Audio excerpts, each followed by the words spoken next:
My name is Queenstar Akrong, and I'm a director here at Whiteboarded Advisors.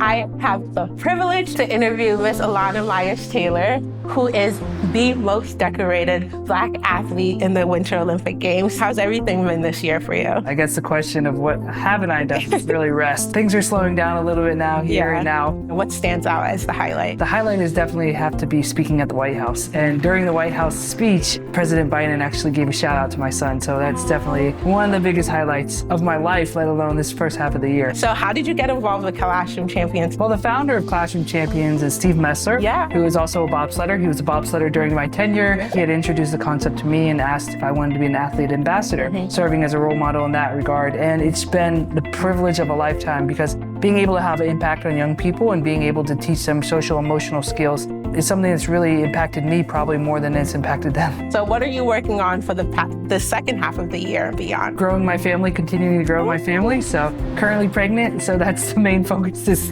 having a healthy, safe pregnancy. What has been the most impactful teacher you've had? Inside the classroom was actually my first grade teacher, Mrs. Oliver.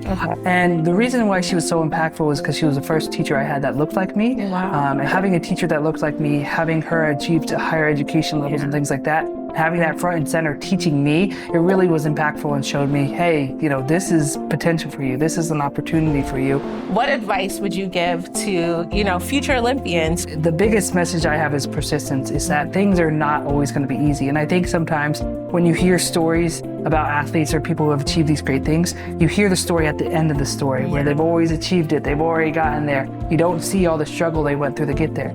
I love that. And we're excited for little Nico, what the future has in store for him. And thank you so much for making the time to chat with us. I'm inspired by this conversation, and thank you for everyone watching.